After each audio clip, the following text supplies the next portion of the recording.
Welcome to the third episode of our podcast series for advisors considering the independent space. Today's episode is called Exploring the Independent Broker-Dealer Model, a Mix of Freedom and Support. I'm Mindy Diamond, and this is Mindy Diamond on Independence. This podcast is available on our website, diamond-consultants.com, and on wealthmanagement.com, as well as iTunes and other resources. The Waterfall of Possibilities for independent-minded advisors has expanded exponentially in the last number of years. And with that expansion comes for a lot of folks a greater level of confusion for the unindoctrinated.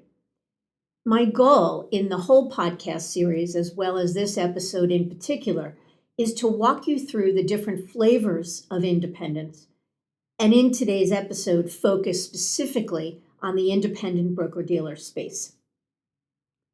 In previous episodes, we also talked about how independent one wanted to be, the notion that independence isn't one size fits all.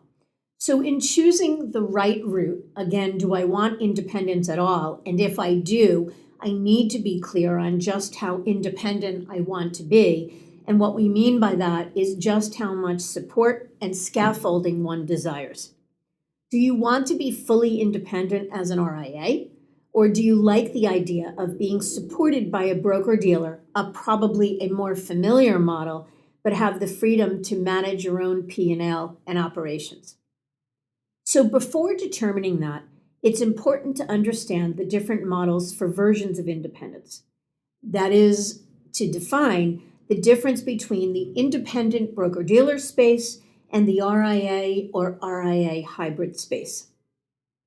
Let's begin by defining what an independent broker-dealer is. So registered representatives or advisors that carry a Series 6 or 7 are required by law to be registered with a broker-dealer. There are two different kinds of broker-dealers, a full-service employee-based broker-dealer and an independent broker-dealer. Broker-dealers generally maintain a fairly high level of control over their reps, but independent broker-dealers usually allow their reps much more control, flexibility, and freedom, essentially to be a 1099, to be independent, an independent business owner, and have control over their own P&L and operations. It's important, actually, to clarify and contrast an independent broker-dealer from a full-service broker-dealer, the likes of Morgan Stanley, Merrill Lynch, UBS, Wells Fargo, etc. So an advisor who is a 1099 representative, registered under an independent broker-dealer, leverages the platform and technology of the broker-dealer, but the advisor has the freedom to manage his own overhead, marketing spend, and the entire P&L overall. Said another way, the advisor with an independent broker-dealer will have much more freedom and control than his W-2 counterpart at a traditional firm, but less freedom and flexibility than someone who's chosen to move to the RIA space. By contrast, the registered investment advisor, or what we refer to as the RIA, manages the assets of individuals and institutional investors and sits on the buy side of the investment field. They become a buy-side advocate for clients, creating competition for price and service. In a later episode, we'll talk specifically and much more about the RIA space, but suffice it to say it's important to understand the differences between independent broker-dealer and RIA. The RIA must register with the SEC, Securities and Exchange Commission, and any states in which it operates. Most advisors, especially those coming from the wirehouse world, what we refer to as the breakaway broker, the advisor leaving the wirehouse world or traditional brokerage model looking to go independent, are usually not entirely fee-based. They're almost always what we refer to as a hybrid advisor, one who has a business that's likely majority fee-based, but does some commission-based business, either C-share mutual funds, variable annuities, the 529 plan, etc., and does some accommodative commission-based business for clients that they don't want to get rid of. So what they need to do, if in fact they go RIA and want to continue doing any amount of commission-based business, is to run their commission-based business through what we refer to as a friendly broker-dealer. Again, a topic we'll review in our next episode. Let's focus today on the independent broker-dealer space. Let's start with who should choose an independent broker-dealer versus the RIA space and why. So 1, those who want to monetize their business to some degree in the short term should likely consider the independent broker-dealer space versus the RIA space. Independent broker-dealers typically offer transition money as an incentive to move or be recruited, anywhere from 25% upfront, and in some cases, in the larger independent broker-dealers, up to 100%. And they're incentives that typically the RIA custodians don't offer. Secondly, the IBD space, IBD, again, the acronym for independent broker-dealer, offers more cover or support for a breakaway broker. It tends to feel more familiar and therefore less overwhelming than the move to the RIA space.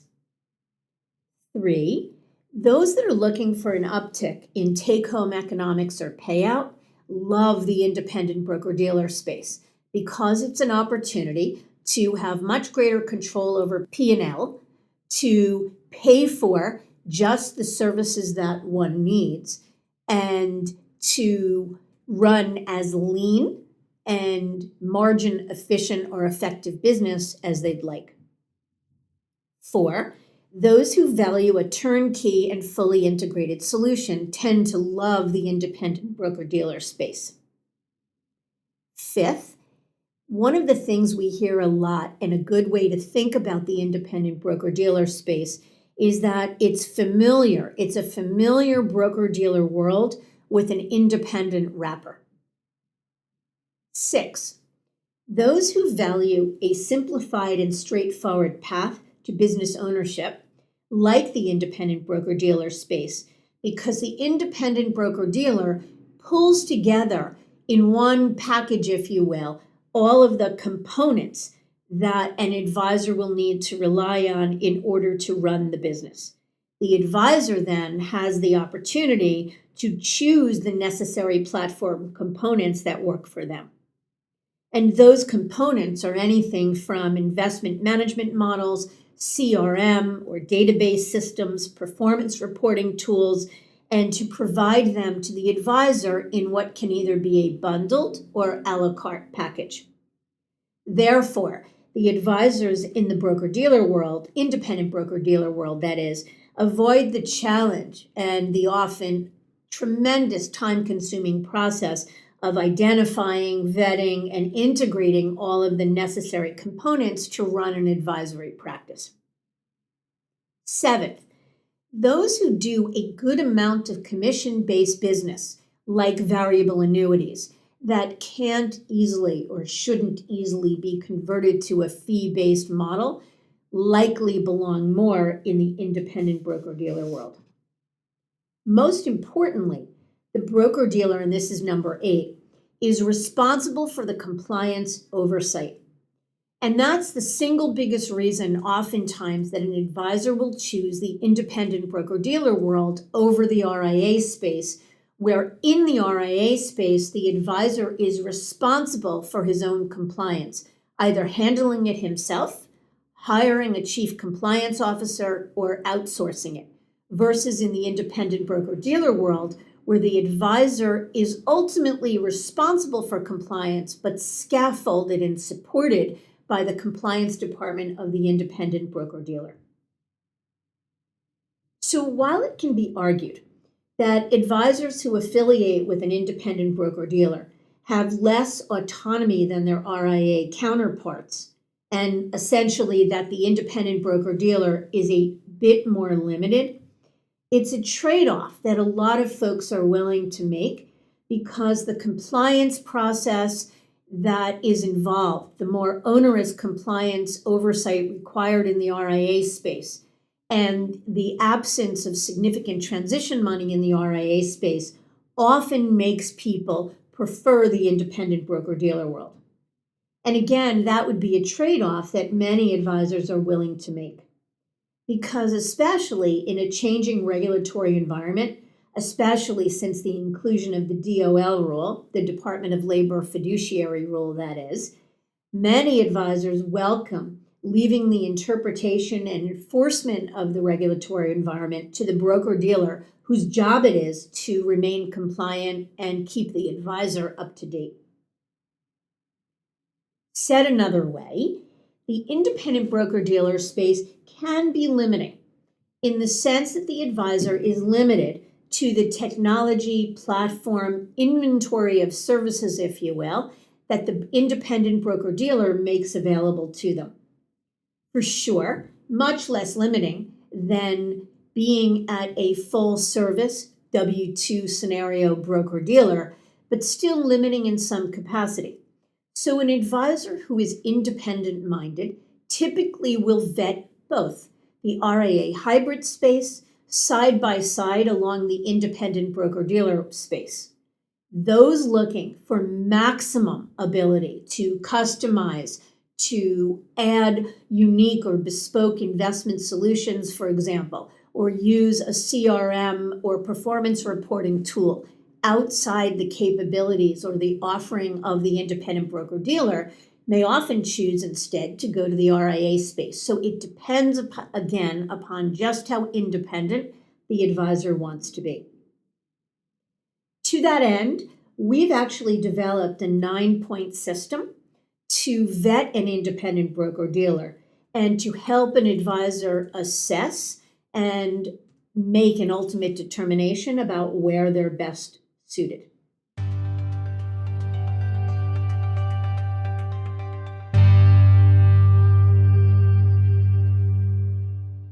So it's important to note that not all independent broker-dealers are created equal. There's a world of difference in terms of culture, in terms of number of advisors, in terms of how well capitalized, in terms of how they think about the advisor force, in terms of being publicly or privately traded, in terms of how they support things like succession planning and growth and operations, how high touch the client service model is, etc.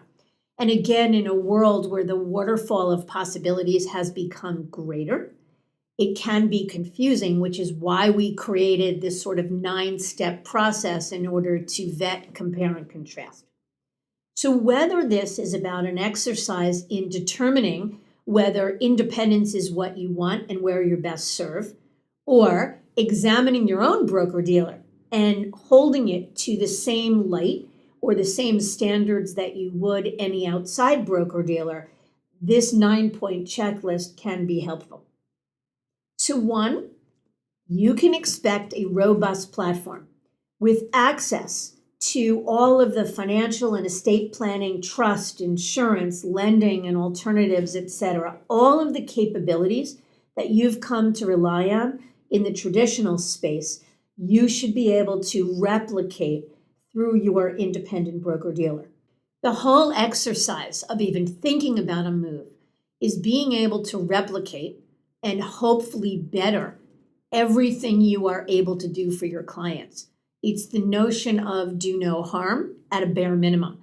So the first step is to confirm that anything and everything your clients need, they will be able to have access to, or you will be able to offer them no matter where you go. Secondly, you should absolutely expect best-in-class technology with the financial strength and commitment to continue to invest in and innovate in that technology. 3 would be the sophistication, scale, and expertise to anticipate, to understand, and prepare for regulatory changes, whether it be the DOL rule today or anything else coming down the pike, so that you, the advisor, as an independent under a broker-dealer, can relax knowing that you are being scaffolded and cared for. 4 is support for business growth. Pretty important. And that growth should include support for both inorganic and organic growth. So organic growth, you know perfectly well what that means. Support in helping you to drive business, to drive more clients to you, to pick up more assets. Inorganic growth is support in recruiting or M&A, the notion of help in acquiring another business, merging joint ventures, etc., if that's a goal. 5 would be practice management support to help maximize your business's efficiency and its profitability. 6 would be succession planning assistance. Whether you are 30 years old with a 20 or 30-year runway or 50 or 60 years old with less than a 10-year runway, succession planning should be on everyone's mind, because one of the major drivers about going independent is the notion of maximizing enterprise value at day's end, the notion of maximizing the value of the business. And businesses that have solved for succession are ones that tend to hold the greatest value. So your broker-dealer should be well prepared to address your succession planning needs and issues and help you to identify a successor if need be. 7 would be prepared to offer best practices for wealth management and investment management, represented by the ability to associate with and share thought leadership with like-minded individuals. The notion of synergy and community should be very important. You want to be in a community of like-minded individuals who can add value to your thinking. 8 would be fair and transparent economics, meaning it doesn't take a degree in rocket science to understand the comp grid, but that you understand exactly what it will cost to associate and what expenses you will incur that may not be included in the headline price. 9 would be an accessible, responsive, and knowledgeable support team that makes themselves available to you with answers that are meaningful and efficiently and effectively responsive. This is critical.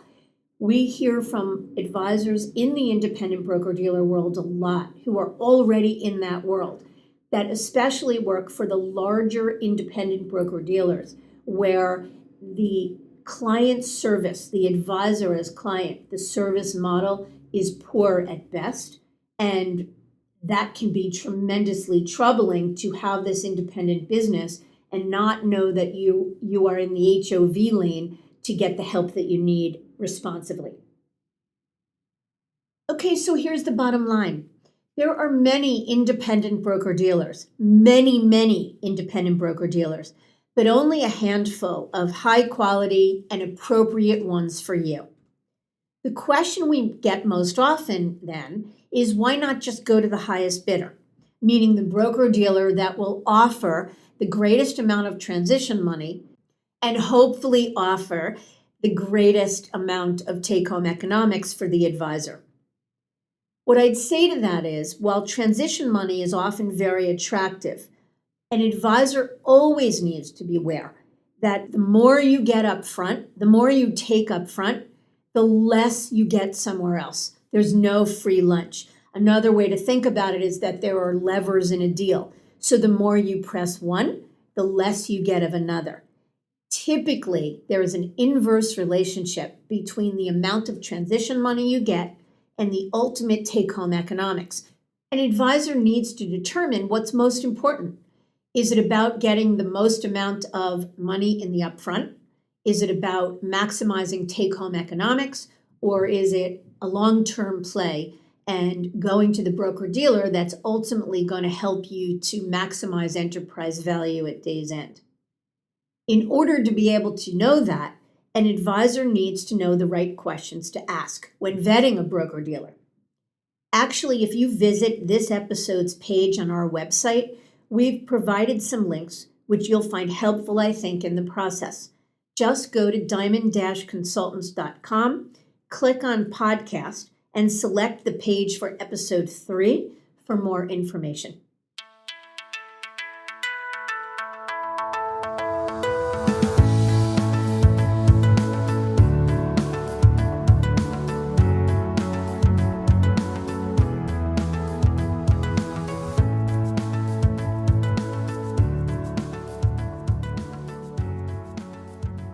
there's a lot to talk about when it comes to different versions of independence.